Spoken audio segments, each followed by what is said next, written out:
curiosa, te lo voy a comentar a ti. Trabajé siempre con el comité juvenil, pero nunca fui coordinador general. Ah, caramba. Para que tú veas cómo son las cosas. Ajá. No, nunca fui coordinador general. Siempre apoyaba a los grupos. Ok. Siempre era o el asesor juvenil o el pastor, ahora el pastor, pero nunca fui coordinador. Cosa curiosa, ¿no? Sí. Y, pero nunca me he sentido muy identificado. Eso me ha permitido mucho trabajar con ellos, conocer sus inquietudes, animarlos, motivarlos. Muchos de ellos hoy en día son líderes, como el caso que los estoy nombrando ahorita, como el caso del hermano Flores, que fue un coordinador juvenil, fue un joven que llegó pequeño a la iglesia y ahorita son ya, mayoría de ellos son líderes. Yo les digo, gracias a Dios que había ese grupo, porque algunos reconocen que fueron animados a través también, Dios los animó a través del comité juvenil, aparte de que lo hacían también en sus iglesias. Y hoy en día muchos me llaman, pastor, ¿qué pasó con los encuentros? Y yo, bueno, por ahora, nada. Eso fue antes de la pandemia. Okay. Y bueno, entonces cuando nos reunimos hablamos de hacer eso. Todavía yo organizo actividades en Apica, yo organizo actividades con mis jóvenes allá, mis retiros, mis reuniones, qué bueno. unas cosas excelentes que hacían en los encuentros eran las obras de teatro, claro. magnífico. Sí. Guayana era una de las mejores grupos teatrales que teníamos, era la de Guayana. Sí. Me acuerdo siempre. Y musicalmente siempre me acuerdo de la gente de Puerto Ordaz, que hacían excelentes grupos musicales. Y bueno, de cualquier manera u otra manera, siempre hacíamos algo, los concursos bíblicos. Jamás me olvido de esos concursos bíblicos. Eran polémicos, porque sí. todo el mundo quería ganar. Claro. Bueno, y ese fue mi lado fuerte dentro de mi trayectoria dentro de la Iglesia Luterana de Venezuela. Hoy en día trabajo como director del Consejo Educativo, y me honra mi trabajo, soy docente, tengo un magíster en gerencia educacional y lo trabajo para la iglesia específicamente. Sí. Pastor, ¿Alguna otra pregunta? una anécdota siguiendo la línea de los encuentros nacionales y regionales, una anécdota en específico, un encuentro en específico, algo que sucedió en ese encuentro que usted le marcó, que usted lo recuerda todavía. Cuéntenos acerca de un poco de ese momento, de esa experiencia que usted vivió acompañando pues a los jóvenes de las iglesias a nivel nacional. Bueno, son muchísimas las anécdotas que yo tengo de los encuentros nacionales, pero siempre me recuerdo que quizás es un poquito significativo, muy significativo para mí, pues, porque éramos un grupo de casi 10 jóvenes líderes que trabajamos a nivel nacional. Y recuerdo una anécdota que subimos antes de los encuentros, siempre hacíamos lo que llaman talleres de líderes. Sí. El hermano Marcos sí dictaba, o el hermano Miguel Tani, o cualquier otro misionero dictaba un taller para líderes, para jóvenes que aspiraban a ser líderes. Y recuerdo que en esa oportunidad fueron 2 jóvenes, no voy a decir sus nombres para respetar su integridad, pero uno de ellos fueron y ellos pensaban que ellos iban a partir de ese momento, iban a ser líderes desde el punto de vista que ellos iban a comenzar a mandar a jóvenes, que los jóvenes le iban a obedecer y todo eso.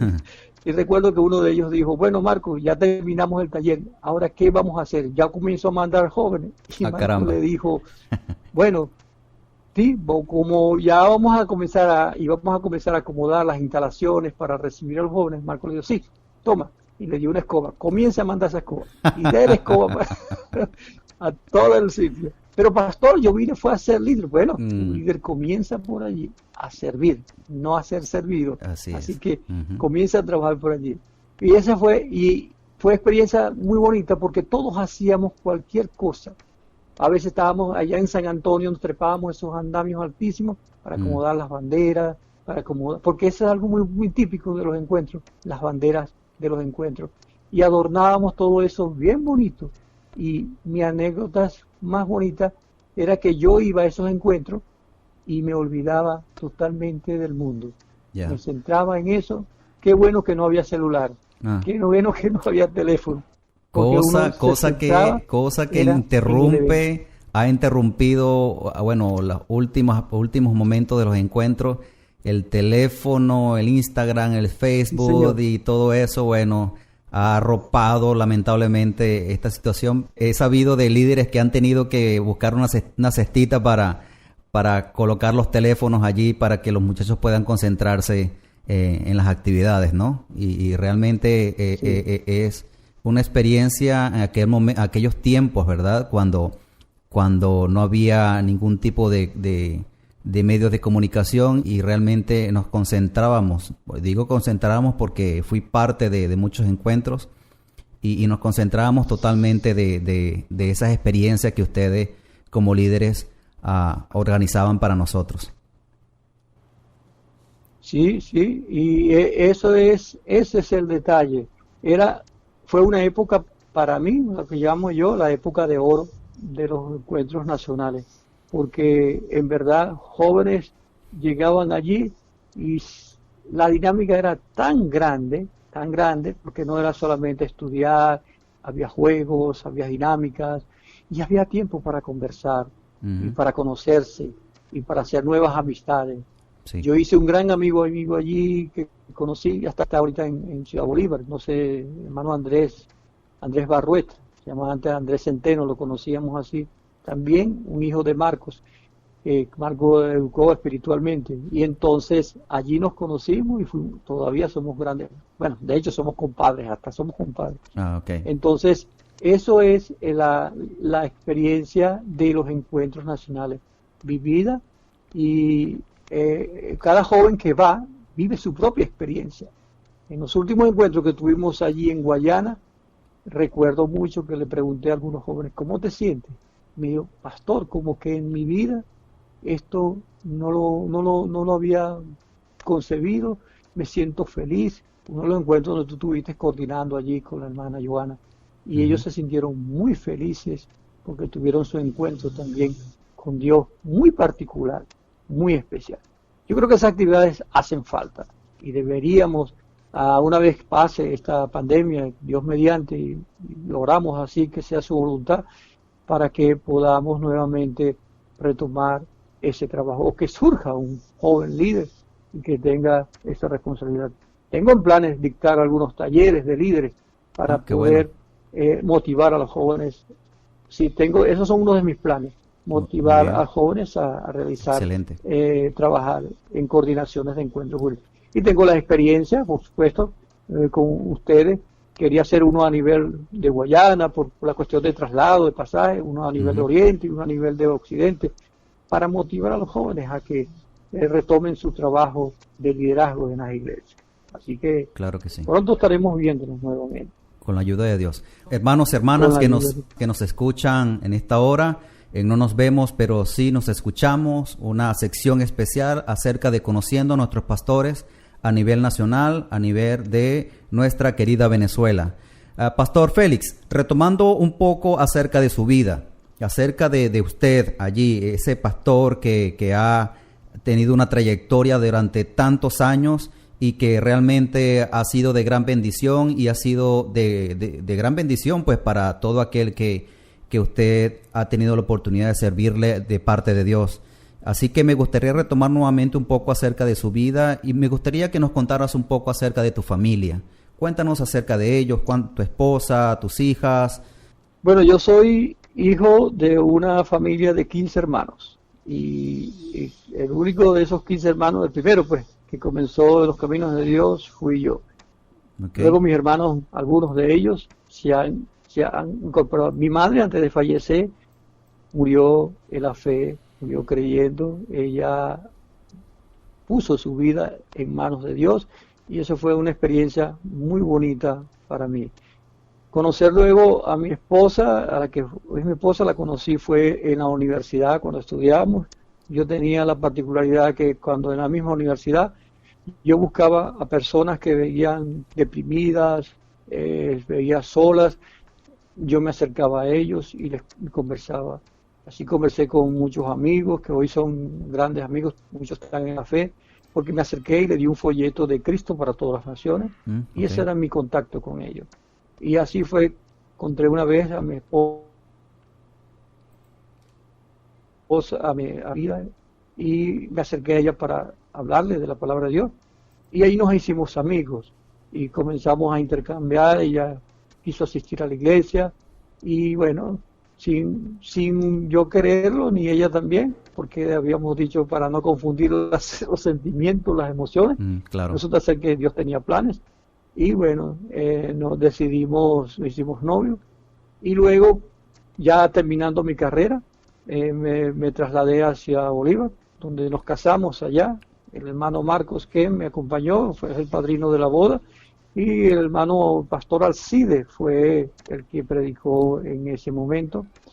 Luego que nos casamos, vivimos 4 años allá, pero luego conseguí un trabajo en una institución pública en Maturín y nos trasladamos a Maturín. Ya en Ciudad Bolívar había nacido Life ya, la hija de mi mayor mía, que ahorita tiene ya 23 años. Ella nació allá en Ciudad Bolívar. Y luego nos vinimos 2 años después que ella nació, nos vinimos para acá, para Maturín. Y aquí compramos una casa, nos establecimos acá. Y luego nació, 6 años después de Life, nació Gabriela, que Dios la bendiga. Ella es mi hija, segunda hija, y tiene ya ahorita 17 años. Ella está estudiando ahorita sistema, y la mayor ya se está graduando Life, se está graduando en ingeniería petróleo, ya es casi un ingeniero ya. Y los dos, Aymer, trabajando allá en Ciudad Bolívar, pidió su traslado de acá como docente, y hoy en día, bueno, estamos en una escuela cercana donde vivir, ya en proceso de jubilación, ya no estamos haciendo poco trabajo, pero servíamos como pastores. Algo muy particular que yo tengo en las escuelas, yo siempre me ofrezco para trabajar no solamente en el área docente, sino también en el área espiritual. Y en la última escuela donde estuve, yo era el pastor de la escuela.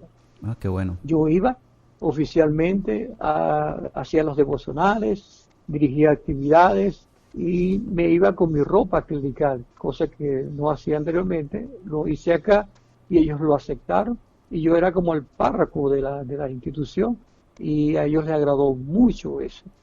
En la escuela donde estoy, nueva, yo me cambié de escuela motivado a la cuestión del pasaje, transporte, y estoy en una más cercana a mi casa, que ya estaré poco tiempo allí porque estoy en proceso de jubilación, pero yo llego allí y tengo la misma aceptación. Cuando uno se da a conocer como cristiano, como hijo de Dios, como vocero de la palabra de Dios, entonces se abren muchas puertas. A lo mejor muchas se cierran al principio, pero después Dios las va abriendo poco a poco. ¿Ves? Pastor Pero Félix. Mi familia, toda, hemos caminado juntos en la palabra de Dios.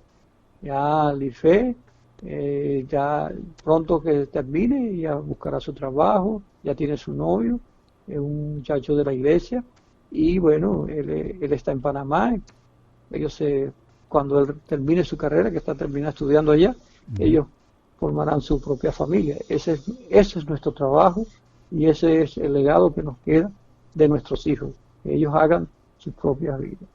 Mientras tanto, bueno, estamos aquí, Aymer y yo, juntos acá, y servimos todos. 2 servimos en Cristo Rey, porque por la cuestión del transporte decidí dejar a mis hijas, porque mi casa está muy cercana a Cristo Rey. Y mi esposa y yo nos vamos siempre a La Pica, a la iglesia Cristo Vencedor, y allá servimos. Desde acá monitoreo por teléfono a la iglesia todos los días, enviándole devocionales, llamándolos, animándolos. Si hay una emergencia de visita, tendría que hacerlo bajo las medidas preventivas posibles. Pero ese es mi trabajo, esa es mi trayectoria como familia. Ya mi esposa y yo cumplimos recientemente 25 años de casados. Ah, qué bueno. Y nos sentimos muy contentos. Qué bueno. Sí, tenemos ya bodas de plata. Así que nos sentimos muy contentos. Hemos comido las verdes, las maduras. Claro. Pero aquí estamos, firmes. Bueno, Te he contado más parte casi toda mi vida.